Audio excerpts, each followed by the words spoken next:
ડભોઈ આંગણવાડી મહિલાઓ દ્વારા સરદારબાગમાંથી રેલી કાઢીને વિવિધ સૂત્રોચ્ચાર સાથે રેલી ડભોઈ સેવા સદન પહોંચી ત્યારબાદ મામલતદારને આવેદનપત્ર આપવામાં આવ્યું હતું।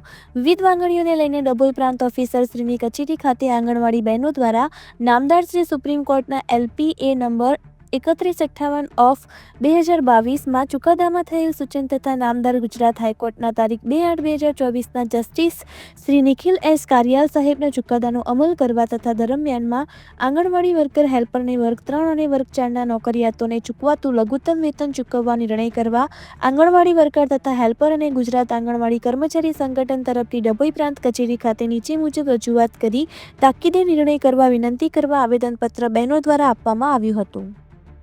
संगठन डभोई तालुकानी प्रमुख वसीबेन बोलूँ छूँ।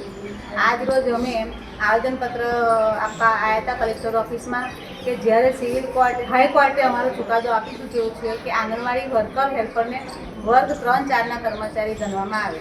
એના માટે અમે સરકારને અપીલ કરવાની છે કે હવે આ ચુકાદો હાઈકોર્ટે તો આપી દીધો છે, હવે સરકારને અમારે કહેવું છે કે તમે આ ચુકાદો જલ્દી એનો 6 મહિનાની અંદર એનું રિઝલ્ટ અમને લાવીને આપી દે। એટલા માટે અમે આવેદનપત્ર આપવા માટે આજે આવેલ છે।